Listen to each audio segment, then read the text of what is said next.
Kerala cooperative employees union CATU Vypin area convention Kuzhappally സഹകരണ bank jubilee ഹാളിൽ വെച്ച് നടന്നു. വൈപ്പിൻ ഏരിയ സെക്രട്ടറി സഖാവ് AP ബിജു സ്വാഗതം പറഞ്ഞു. Vypin area president KD Biju അധ്യക്ഷത വഹിച്ചു. സംസ്ഥാന വൈസ് പ്രസിഡന്റ് KB ജയപ്രകാശ് ചടങ്ങ് ഉദ്ഘാടനം ചെയ്തു. CPM വൈപ്പിൻ ഏരിയ കമ്മിറ്റി അംഗം MP ശ്യാംകുമാർ അഭിവാദ്യങ്ങൾ അർപ്പിച്ചുകൊണ്ട് സംസാരിച്ചു. Vypin area treasurer PB Sudheer നന്ദിയും പറഞ്ഞു.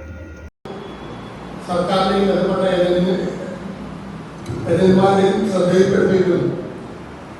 അനുഭവപൂർണമായ ഒരു സമീപനം ഇതുവരെ ഒരു തീരുമാനം ഉണ്ടാകാൻ കഴിഞ്ഞിട്ടില്ല എന്ന പശ്ചാത്തലത്തിലാണ് നമ്മൾ സമരത്തിലേക്ക് എടുത്തത്. 28-ാം തീയതി ഈ സമരം വൻ വിജയമാകുന്നതിന് അന്നേ ദിവസം പണിമുടക്കി എല്ലാ ജീവനക്കാരും തിരുവനന്തപുരം സെക്രട്ടേറിയറ്റിലെ മുന്നിലേക്ക് മാർച്ചും ധർണയും സംഘടിപ്പിക്കുകയായിരുന്നു. ഈ സമരം വിജയിപ്പിക്കാനായിട്ട് എല്ലാ സഹകരണയും ഭാഗത്തുനിന്നും ആത്മാർത്ഥമായ സഹകരണം ഉണ്ടാവണമെന്ന് മാത്രം അഭ്യർത്ഥിച്ചുകൊണ്ട് ഈ സമരം കൺവെൻഷൻ ഉദ്ഘാടനം ചെയ്യുന്നതിന് യൂണിയന്റെ സംസ്ഥാന വൈസ് പ്രസിഡന്റ് കൂടിയായിട്ടുള്ള നല്ലൊരു പ്രാസംഗികൻ കൂടിയായിട്ടുള്ള സഖാവ് KB ജയപ്രകാശ് സഖാവിനെ സ്നേഹപൂർവ്വം ക്ഷണിക്കുന്നു. മുഴുവൻ ജീവനക്കാർ ബാക്കി ജില്ലകളിൽ നിന്ന് പ്രാഥമിക സ്വഭാവത്തോടുകൂടി കാണാൻ മാർച്ചിൽ പങ്കെടുക്കേണ്ടത്. ബാക്കി മുഴുവൻ സഖാക്കളും ഏരിയ കേന്ദ്രങ്ങളിൽ കേന്ദ്രീകരിച്ച് പ്രകടനം നടത്തി സമ്മേളനങ്ങൾ നടത്തേണ്ടതാണ് എന്നാണ് സംസ്ഥാന കമ്മിറ്റി തീരുമാനിച്ചിട്ടുള്ളത്. നമ്മുടെ ഈ സമരത്തിലേക്ക് എത്തുന്നതിനുള്ള ഒരുപാട് സാഹചര്യങ്ങൾ സ്വാഗത പ്രസംഗത്തിലും അധ്യക്ഷ പ്രസംഗത്തിലുമെല്ലാം സഖാക്കൾ ചെറുതായി സൂചിപ്പിച്ചു. നമ്മൾ കഴിഞ്ഞ കുറെ കാലങ്ങളായി വിവിധ വിഷയങ്ങൾ ഗവൺമെന്റിന്റെ മുമ്പിൽ അവതരിപ്പിച്ചുകൊണ്ട് അതിന് പരിഹാരം നേടിക്കൊണ്ടുള്ള പ്രവർത്തനത്തിലായിരുന്നു. എന്നാൽ കുറെ പരിഹാരം ഉണ്ടാക്കാൻ കഴിഞ്ഞിട്ടുണ്ട്. എന്നാൽ ചില പ്രധാനപ്പെട്ട കാര്യങ്ങളിൽ ഒരു പരിഹാരവും ഉണ്ടായിട്ടില്ല.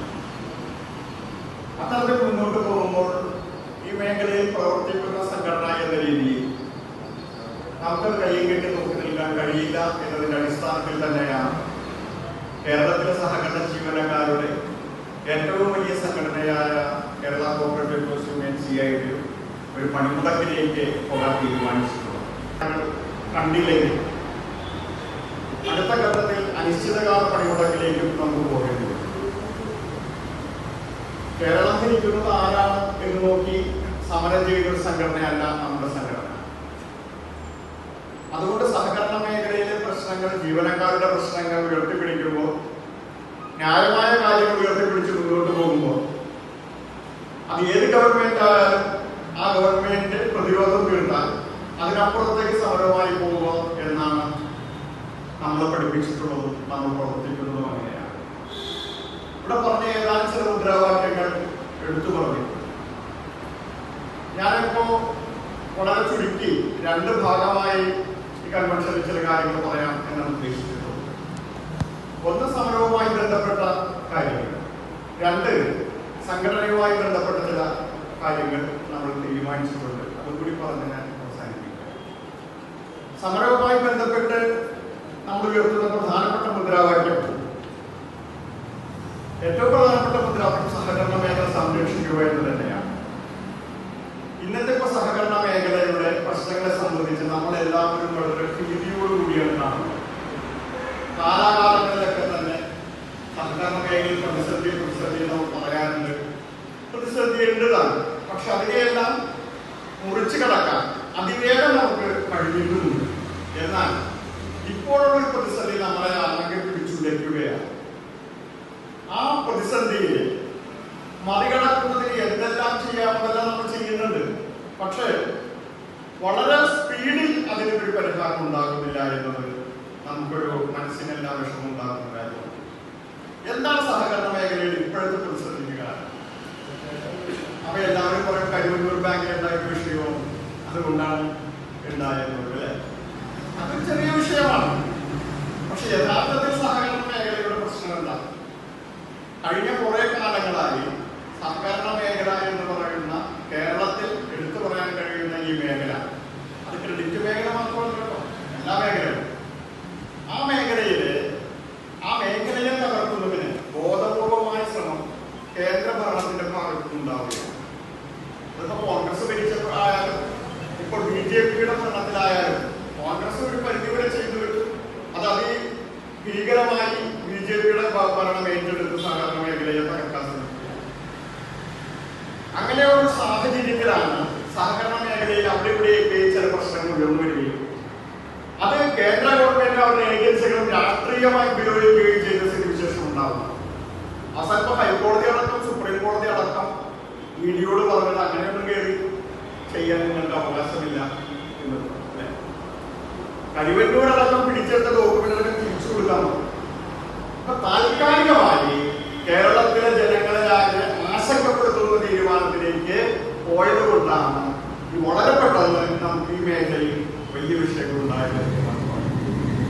എന്നാൽ അടിസ്ഥാനപരമായ ആവശ്യം മാത്രമല്ലല്ലോ.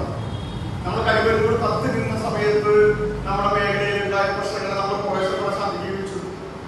അപ്പൊ ഓരോ വാർത്തകൾ വരുമ്പോഴും ദൃശ്യമാധ്യമവും അതേപോലെ പ്രിന്റ് മീഡിയയും എല്ലാം തന്നെ സഹകരണ മേഖലയിലെ പ്രശ്നങ്ങൾ ഓരോ ഗൗരവത്തോടുകൂടി അവതരിപ്പിച്ച സ്ഥിതിവിശേഷമുണ്ടായി.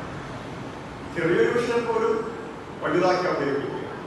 ഇപ്പൊ കഴിഞ്ഞ ദിവസം ഒരു പത്രം ഇറങ്ങി അല്ലെ?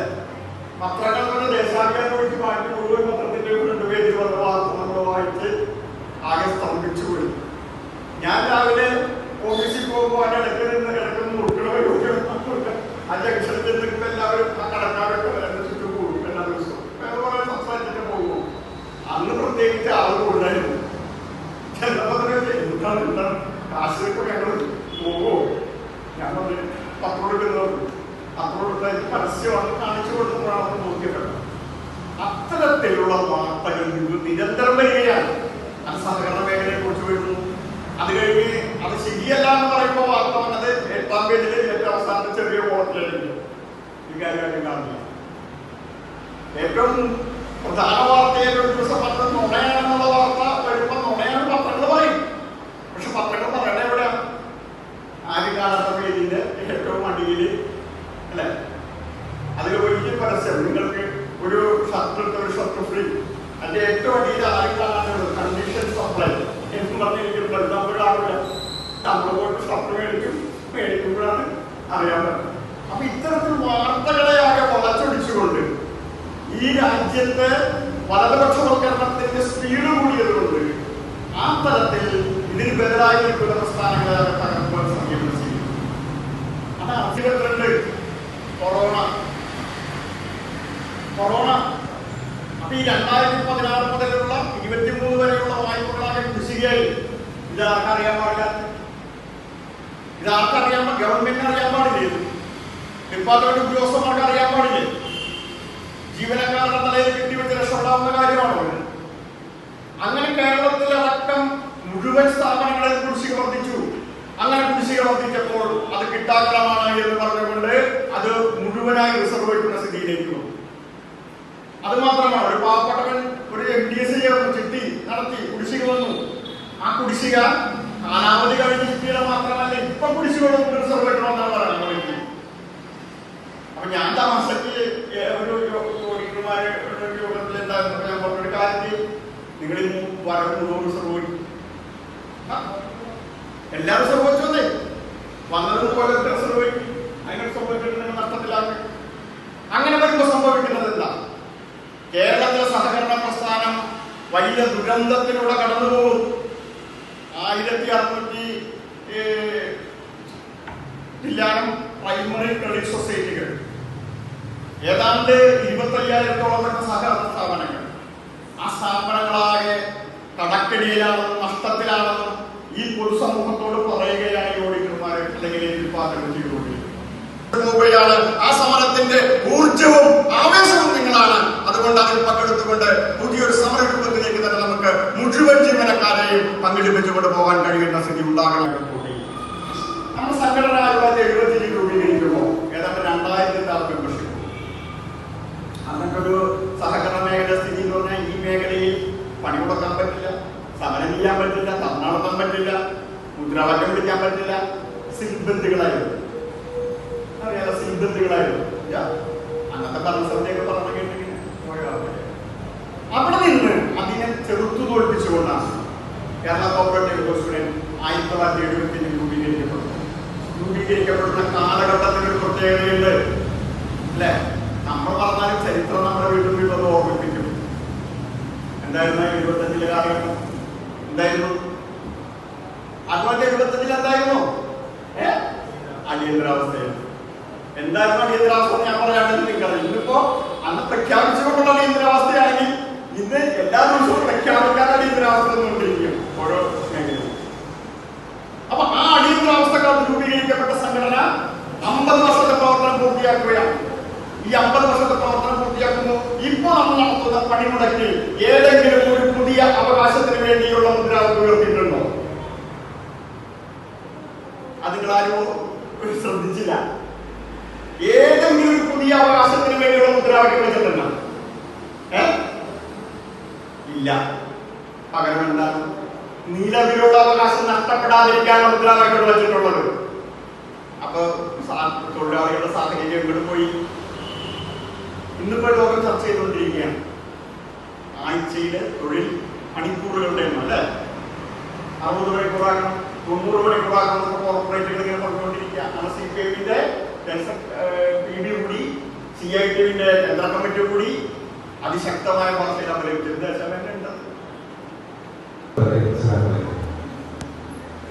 വളരെ സവിസ്തരമായി നമ്മുടെ കാര്യങ്ങൾ സംബന്ധിച്ചുകൊണ്ട് പ്രത്യേകിച്ച് സംഘടനയും അതുപോലെ തന്നെ ജാതി നടക്കാൻ പോകുന്ന സംഘടനകളെ സംബന്ധിച്ചുകൊണ്ട് നന്നായിട്ട് വിശദീകരിച്ചിട്ടുണ്ട്. ഇപ്പോൾ സൂചിപ്പിച്ച പോലെ സാധാരണ നേരിടുന്ന പ്രതിസന്ധികൾ ഇതാദ്യമായിട്ടല്ല. ഇപ്പോഴും ഇവിടെ സൂചിപ്പിച്ചൊരു കാര്യമുണ്ട്. 90കളിൽ കോൺഗ്രസ് നടപ്പിലാക്കിയിട്ടുള്ള നവോത്ഥാന നയം, ആ നയത്തിന്റെ ഭാഗം തന്നെയാണ്. അന്ന് കോൺഗ്രസ് അത് നടപ്പിലാക്കി വെച്ചു. പെട്രോളിന്റെ ഡീസലിന്റെ ഉൾപ്പെടെയുള്ള വില വർദ്ധിപ്പിക്കാനുള്ള അവകാശങ്ങൾ കോർപ്പറേറ്റുകൾക്ക് കൊടുത്തു.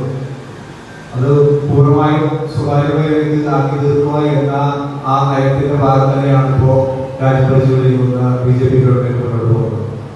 അത് തന്നെയാണ് ഇപ്പോൾ ഇന്നത്തെ ബഡ്ജറ്റിനകത്ത് പറഞ്ഞിട്ടുള്ളത്. 100% ഞങ്ങളത് സ്വകാര്യവൽക്കരിക്കും, ഞങ്ങൾ നടപ്പിലാക്കും എന്നതിന്റെ സൂചന തന്നെയാണ് ഇന്നത്തെ ബഡ്ജറ്റ്.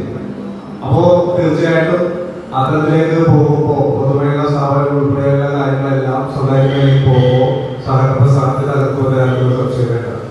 ആ നയമകൾ നടപ്പിലാക്കി തന്നെ പോകുമെന്നുള്ള കാര്യത്തിൽ ഒരു സംശയം വേണ്ട. അപ്പോൾ നമ്മളെ സംബന്ധിച്ചിടത്തോളം നമ്മളറിയാം, നമ്മുടെ സേവന ഉൾപ്പെടെയുള്ള കാര്യങ്ങളെല്ലാം നേടിയെടുക്കുന്നത് നമ്മുടെ സംഘടന വഹിച്ചിട്ടുള്ള പങ്ക് നമുക്ക് കൃത്യമായിട്ട് അറിയാം.